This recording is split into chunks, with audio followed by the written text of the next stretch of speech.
Once upon a time, in a faraway kingdom, there lived a couple who longed for a child. One day, the wife fell terribly ill, and the only thing that could cure her was a special herb called Rapunzel, which grew in a witch's garden. Desperate to save his wife, the husband sneaked into the garden and took some of the herb, but as he turned to leave, the witch appeared. "How dare you steal from my garden?" she shrieked. Trembling, the man explained his situation. The witch softened, but made a bargain. "You may take the herb, but when your child is born, you must give her to me." Heartbroken, the man agreed. When their baby girl was born, the witch appeared and whisked her away, naming her Rapunzel. The witch raised Rapunzel in a tall tower hidden deep in the forest. The tower had no doors, only a single window at the top. Rapunzel grew into a beautiful girl with long, golden hair that shimmered like the sun. Her hair had a magical power to heal and keep people young. The witch visited Rapunzel often. To enter the tower, she would stand below and call, "Rapunzel, Rapunzel, let down your hair."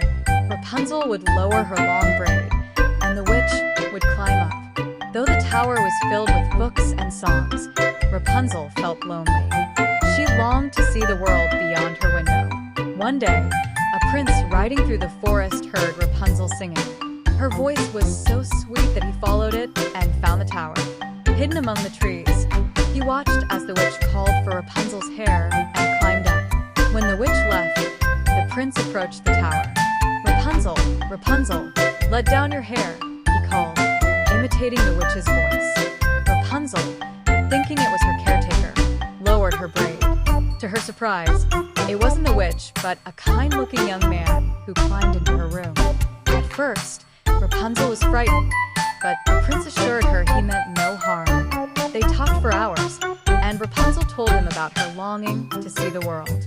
The prince promised to help her escape.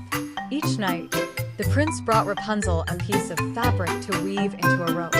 But one day, the witch discovered their plan. Furious, she cut off Rapunzel's hair and banished her to a faraway desert. The witch then tied Rapunzel's braid to the tower and waited for the prince. When he climbed up, she pushed him from the window. He survived but fell into a thorn bush, which blinded him.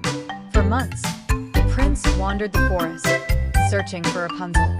Meanwhile, Rapunzel lived in the desert, heartbroken but hopeful. One day, the prince heard her singing again and followed her voice. When they found each other, Rapunzel wept with joy. Her tears fell onto the prince's eyes and healed them. Together, they returned to the kingdom, where they lived happily ever after, free at last. And so, Rapunzel's dream of freedom and love came true.